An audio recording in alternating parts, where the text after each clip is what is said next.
Good morning, everybody. Hey guys, welcome to You Did Not Know This. Well, IBPS PO prelims all set. Just 2 more days. If you happen to miss out the prep tips that happened last evening at 6 by Rohit, check it out. It's available on YouTube.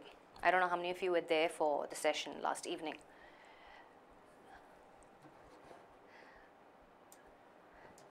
Suresh, I really appreciate you, man. You've been like waiting for the last 10-15 minutes. I like the enthusiasm. Mamta, Natraj, Diksha, Kishore, Harish, Sharanya, Revati, Irfan, Sid, Rahul, Ajit, Nasima, Buji, Mahesh, Segu. Hi. So, as people join us, we'll get started though. They can always watch it later. So we all want reasons to do something, right? I was never like that. Somebody asks me to do something, I'll just do it without asking questions. But I realize that's very bad for me, right? It's good to cultivate a habit of asking questions, and most importantly, to ask the right questions, right? Because it gives us so much more clarity of what is expected of us, and we can be so much more effective as well, right? One of you asked me a question in the chat box. I think it was Shalini. She said how to read the editorial page. Now that's a good question. I'll answer that question. In addition, I'll also answer 2 more questions. What should you read and why should you read? Very important, right? Why should I read? I'm not going to go in any particular order here. But what should you read? Read anything and everything that captures your interest. That's right. Read anything that captures your interest on the editorial section, because not everything you see is going to interest you, right? Now, to address Shalini's question, how to read is connected to why you should read. Why should you read the editorial section? So, let's get started.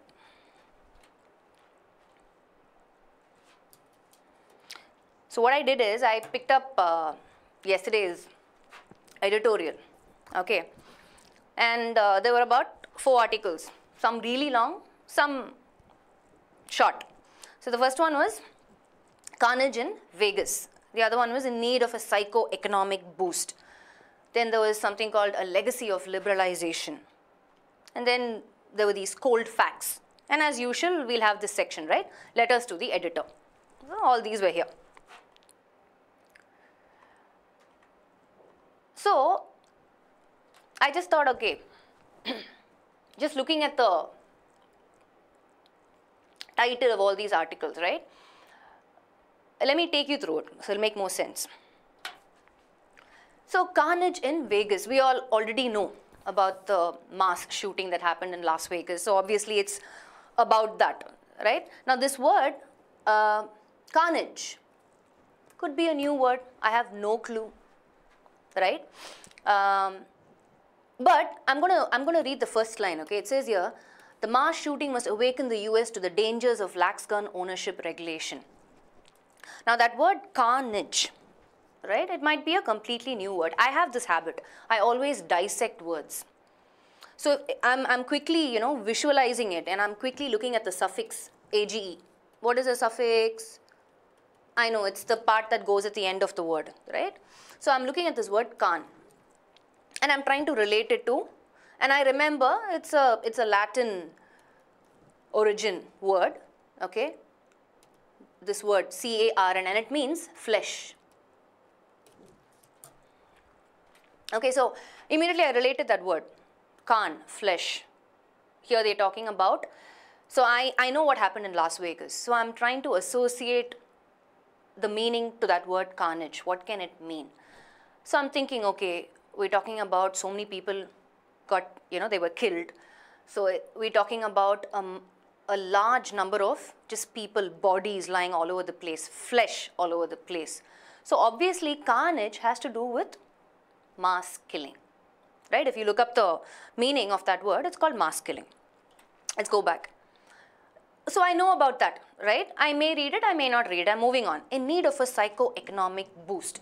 Now I'm reading this and I'm looking at it, okay? So I'm reading the first, I'm just going to, let's read, okay? When a person decides to buy a flat, it reflects his or her optimism about the future. There is confidence that one will have enough income flowing in to pay for the monthly installments. This optimism is not because of job security, but because of the belief that one will get a new job even if one becomes unemployed. Now, this is interesting to me. You know, I am immediately able to relate to this information because this is something that is relevant to me, right? I might go through this situation. You know, because job security is always, you never know, right? What will happen? What will happen to the economy? Is there security in the job that you're currently doing? You don't know that, right? So this article may interest me and I might read it. Let's move on. A legacy of liberalization. Now, if I look at this, before Sri Lanka ushers in new economic reforms, it must take a hard look at the story. So I'm looking at, okay, economic reforms, we're talking about inflation. Then I'm looking here, this side, it says women's work, right? A lot of things here that's coming up. Again, I might be interested, I may not be interested, but seems like a very informative article, right? This article seems like a very informative article. Then I'm moving on. The cold facts, that's the next one. So cold facts, okay, this is intriguing. Ooh, what's this all about? The cold facts. And I know what a cold fact is, right? When I say something is a cold fact, it means they're not going to sugarcoat it to you. No extra information, you know, trying to make it look very appealing to you. They'll just state things as it is. Statistics. If you look back at the article, there are a lot of statistics I see, right? In 2015, what happened? 2,990 people, 1873. So we're talking about a toll here. So a lot of statistics involved. But this title is very interesting to me. Okay? Sid, I saw your comment just now. Without job security, no shadi. Okay, and then we have letters to the editor, bloodshed in Vegas. Again, you know, everybody is talking about that. Letters to the editor is more about opinions, right? Saffron versus red. Then I'm just scanning, okay, and this catches my eyes. Race consciousness. Just the other day we saw collocations related to race, right? What words usually get associated with race? So I'm looking at all this. Yeah, omitted, losing out. Check out omitted. It says that one of the wonders of the world, the Taj Mahal, did not feature in the tourism booklet issued by the Uttar Pradesh government is one more instance, blah, blah, blah. Okay, so if you, these are some of the stuff that was covered on the editorial page. Now I can pick and choose whatever I want. Okay, I'm going to narrow in on the part that was intriguing for me. The one that piqued my interest was the cold facts. Let's go back to that. Yeah, here we are, the cold facts. Now, really, I doubt that highly because this was yesterday's paper. I don't know who put it in closed test so soon. Usually, the articles or the passages that get added in our exam is from, you know, 2015, 2016 at least. But anyway, let's look at this. So it's vital that India scales up surveillance to track various influenza viruses. Now what I'm going to do is, I'm just going to read for the sake of reading, right? I want to understand what this passage is about. So let's read. Ever since the influenza virus known as H1N1 landed on Indian shores during the 2009 pandemic, outbreaks have been an annual occurrence. The worst was in 2015 when 2,990 people succumbed to it. This year, the virus has been particularly active. Mortality at 1873 by the last week of September is quickly catching up with the 2015 toll. In comparison, official figures show 2016 to be a relatively benign year with an death toll of 265. The problem with these official figures, however, is that they only capture H1N1 numbers, a practice that has been adopted in response to the severity of the 2009 pandemic. But influenza was present in India even before 2009 in the form of H3N2 and influenza B virus types. Out of these, H3N2 is capable of causing outbreaks as big as H1N1, and yet India does not track H3N2 cases as extensively as it does H1N1. This means that seemingly benign years such as 2016 may probably not be benign at all. Data from outside government surveillance systems are making this fact apparent. Okay, so I'm going to stop there, right? Because afterward it says, for example, so basically the example is about how data from outside government surveillance systems are making it apparent. So I read that, right? One of the things that I can start doing, Mona Lisa, I want you to pay attention. It will address your question.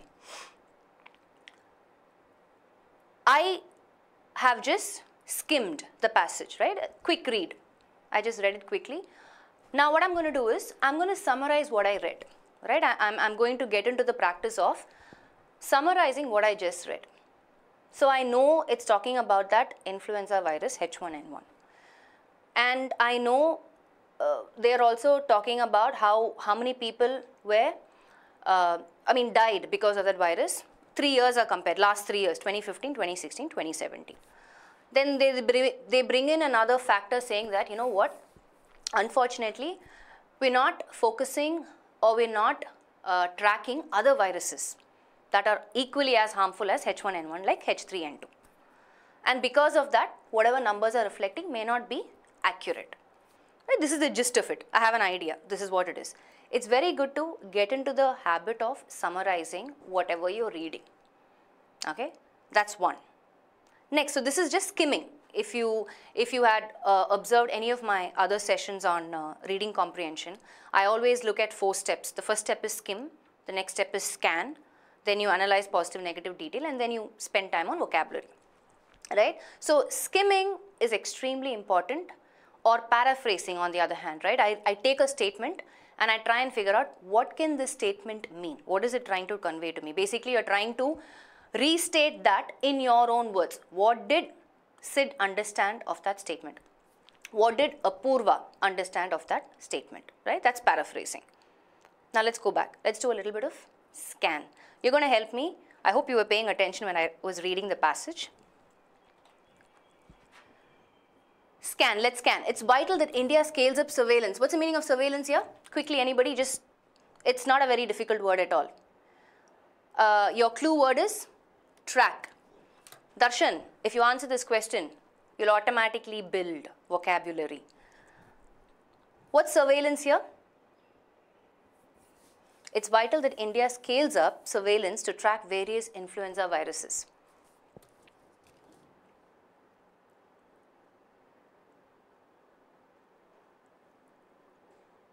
Watch, view, in this particular context, to keep an eye, yeah, Ashi, I'll take that, right? So basically we're talking about close observation, right? Some sort of a monitoring, check, yes, Deepika. Right? Close observation, check, yes, absolutely. Let's go on. Ever since the influenza virus known as H1 landed on Indian shores during the 2009 pandemic, outbreaks have been an annual occurrence. The worst was in 2015 when 2,900 people. So, what's this word here? Pandemic. What can be the meaning of this word pandemic? Anybody? Apply again clue words. I'll tell you clues in the context. Outbreaks. It's been an annual occurrence. What can be the meaning of pandemic here? We're applying context clues, right? We're picking at clues from the context and trying to figure out the meaning of that word.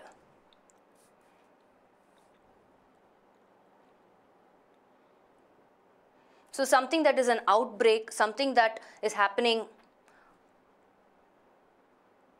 global, okay.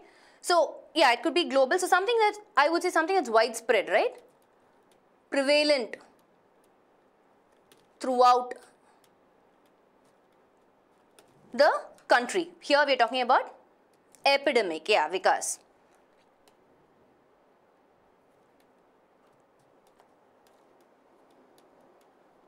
right? Perfect. Let's move. The worst was in 2015 when 2,900 people succumbed to it. What's this new word? Does everybody know what's the meaning of succumbed? Succumb to it means, in this context, what does it mean? Surveillance means close observation. Pandemic means widespread, prevalent throughout, epidemic. What about succumbed? What can that mean? I'll give you clues in the context, right? We're talking about in 2015, these many people, something happened, succumbed to it. We are trying to figure out the meaning of the word succumbed. This year, the virus has been particularly active, mortality. So, again, clue words in surrounding context for you. Mortality at 1873.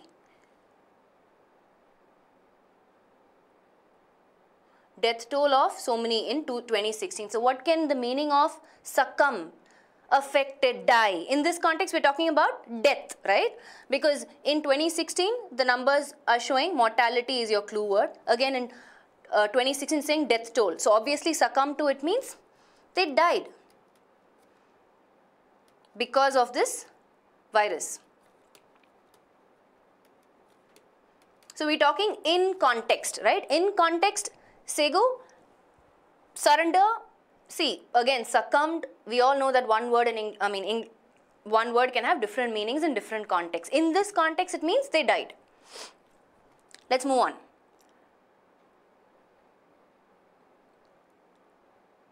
Now, imagine, okay, so we kind of applying context clues, we're trying to figure out the meaning of new and unfamiliar words, all that is great. It's also good to look at context and try and visualize questions that might come out of that, right? This is specific, like your focused preparation for the exam, right? You're picking up a random article from the editorial page and you're getting a little more focused. What possible questions can arise, right? Synonym, antonym questions, positive, negative, detailed questions, paraphrasing questions. Let's look at a couple of them. I just created some. Yeah, let's look at this. Out of the alternatives, choose the word that is closest in meaning to the word benign. Okay, we have options. Option A, malicious. Option B, mild. Option C, severe. Option D, inhumane. Let's go back. Where does benign come? It comes here. In comparison, official figures show 2016 to be a relatively benign year with an H1 death toll of 265. Can somebody tell me what can the meaning be of benign? That's right, Shubhi. Okay, this is the context for you. What can the meaning of benign be? Yeah? Vikas, yes, that will come under your skimming, right? It's a very skim question. What is the tone of the author? So a lot of you are saying, Shubhi is saying D, Kaur is saying mild. Let's go back and see. Options. We're saying choose the word closest in meaning. We're talking about a synonym, obviously, right? If we are saying in 2015 was the highest and then this year is 1873, but in 2016 it was only 265, which means it has to be something not severe. Yes, it was not that dangerous, harmless, exactly. So, severe cannot be. Inhumane means, again, something extreme, right? Mild can be the closest one, but what about malicious? What if you don't know this word? This can be another new word, right? Like I keep saying, I always dissect the word. OUS is a very common suffix. If I remove that, I can relate this word to malice. Malice means what? Vicious, or you can even say, full of malice, right? OUS is a suffix which means full of something. Again, even if you don't know the word, OUS means extreme of something. So it cannot be benign because, and then you can just quickly say mild is the answer, even if I don't know the meaning of this. Are you following what I'm saying? So basically what we're doing is, we're trying to analyze other questions, other possible questions that can arise.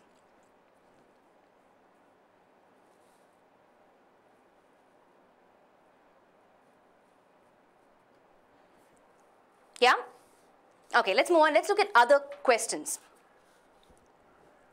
Oh, sorry, I didn't finish this. Vicious, or you can think of, something full of spite, spiteful, right? Okay. Try and answer this. What does the author mean by the statement, this means that seemingly benign years such as 2016 may probably not be benign at all? These are your options. Option A, 2016 was the year that influenza virus spread extensively. The years 2015 and 2017 had higher mortality rates compared to 2016. Other influenza virus were not tracked, so the death toll numbers could be higher than the projected numbers. The benign years needs to be reobserved. What can this statement mean, right? This is a pure paraphrasing question.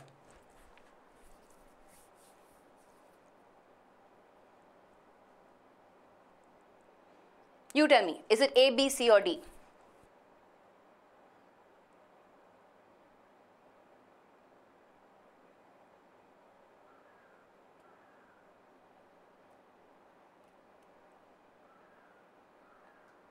Do you want me to go back to the context? The statement is there, it is self-explanatory.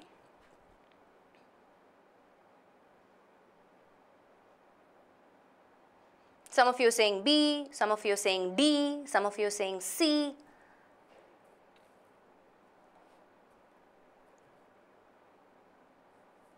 Okay, I want you to think of it now. Let's read the context before and after that, right? Just to be sure, because all of you are giving me different answers. Now let's go back. Where was it? Here it is. This statement is here. This means that seemingly benign years such as 2016 may probably not be benign at all. Why are they saying that? I need to read the context before. It says, out of these, H3N2 is capable of causing outbreaks as big as H1N1, and yet India does not track H3N2 cases as extensively as it does H1N1. This is my context. So what is the context basically saying? It's saying, boss, the reason why the numbers are so mild in this year is because you have missed out on tracking other diseases like H3N2. Right? You've only tracked H1N1. So obviously that's why it's showing these numbers, and those numbers may not be accurate. So what is the option? It's 3, right? Other influenza viruses were not tracked. So the death toll numbers could be higher than the projected numbers. That's why it says the seemingly benign years, the so-called, such as 2016, may probably not be benign at all, meaning the numbers are not accurate. Now all the other things, right, 2016 was the year that influenza virus spread extensively. No, the death toll was less, so this is false. What about, some of you said B, the years 2015 and 2017 had higher mortality rates compared to, that may be true, but that is not what this statement means, no? Right, this statement is completely something else. And some of you said D, the benign years needs to be reobserved. Yes, that might be the case for us to get accurate numbers. But what does this statement mean, Sid? This statement means this. See, right? So when you're analyzing or when you're paraphrasing, it's important for us to not get carried away by facts from the passage. This particular line, what does it mean? So what you guys came back and said, which is point B and D, are facts from the passage, but not necessarily reflecting on that statement in the question. Are you following? So it's very important for us to, so what option D is saying, yes boss, you need to reobserve those years, then only you will get accurate numbers. Fair enough, maybe that's the case, but that does not mean it is talking about that statement. That statement is very clear. Are you following? Let's go back. Let's look at another one. What is not true according to the passage? 2015 was the year with maximum number of people having succumbed to H1N1 virus. The official figures only capture H1N1 numbers. H3N2 virus is as harmful as H1N1 virus. Influenza was present in India even before 2009 in the form of H1N1 and influenza B virus types. What is the answer?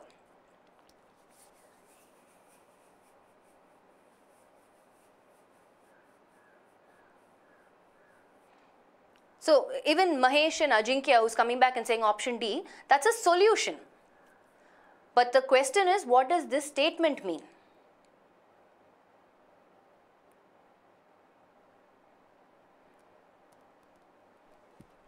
So what's not true according to the passage? 2015 was the year with maximum number of people having succumbed. Yes, that is the case, right? Some 2,995. We saw that. The official figures only capture H1N1. Yes. H3N2 virus as sample. Yes. Influenza was present in India even before. Yeah. Why? Because H3N2 should come here, right? So a little bit of just, so all these questions, if you notice, it's pertaining to scan. Sego is like D, right? Another way to also quickly analyze passages is to be familiar with being able to spot errors, right? Something that you need to get into the habit of. Let's look at two sentences. Let's see if you're able to spot the error from the same passage. Okay, there is no, okay, going back, somebody said there is no information about influenza B, it's right there. It says here, right? But influenza was present in India even before 2009 in the form of H3N2 and influenza B virus types. Okay? Got it? Now, tell me this. There are two sentences here. Please try and identify which part has the error. Out of these, H3N2 is capable of causing outbreaks as big as H1N1, and yet India does not track H3N2 cases as extensive as it does H1N1. That's the first sentence for you. Second sentence, ever since the influenza virus known as H1N1 landed on Indian shores during the 2009 pandemic, outbreaks have been an annual occurrence. The worst was in 2015 when 2,990 people succumbed by it. Where do you think the errors are in these questions? Ruchi says part D. What about the rest of you? Both 1 and 2, Ruchi?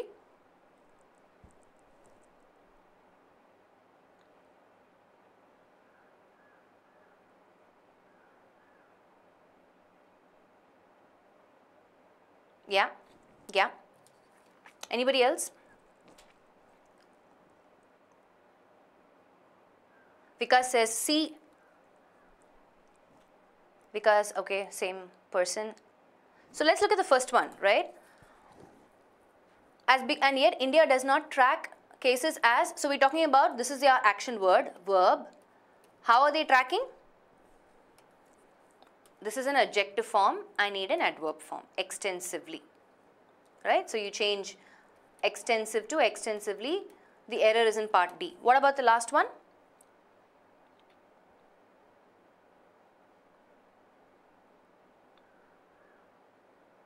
Yeah.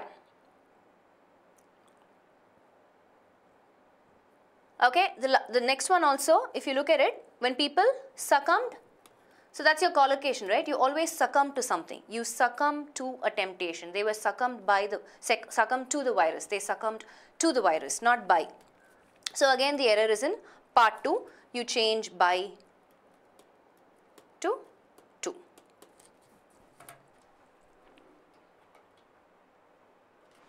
So in terms of, we've done a lot of scanning with that passage.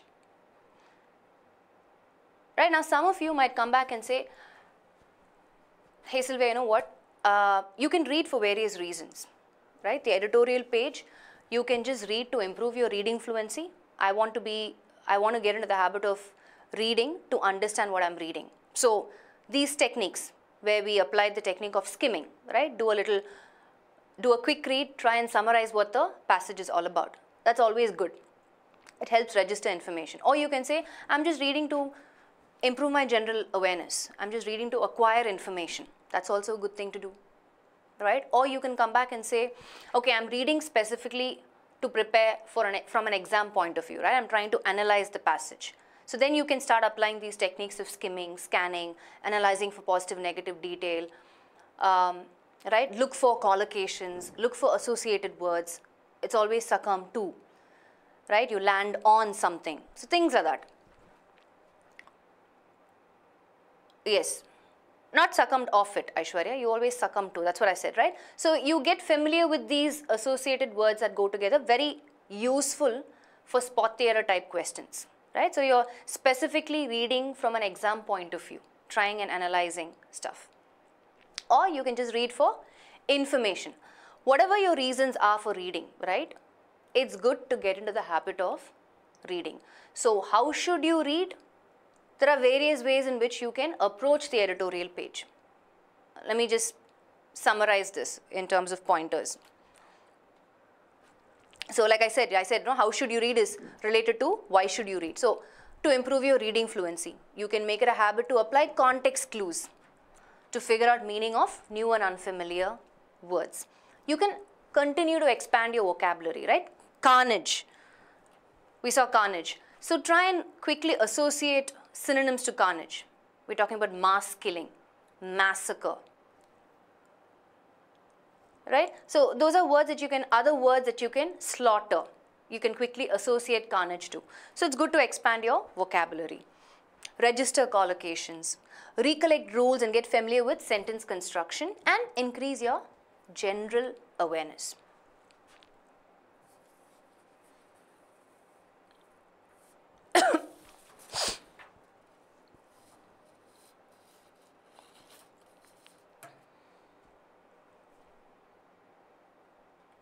So whatever your reasons are for reading, it's all good reasons. But you just need to read. Even if you're reading a novel, it's still fine because you're subconsciously improving your reading fluency. So just get into the habit of reading. Editorial page, even more informative. Usually questions come from that, you know, whether it's close passage or spot the error or reading comprehension or whatever it is. So it's always good to spend time on a section that is critical from an exam point of view. So yes. Yeah, I hope you guys will, I mean, imagine if you spend half an hour on a daily basis reading in this manner. The possibilities are endless, right?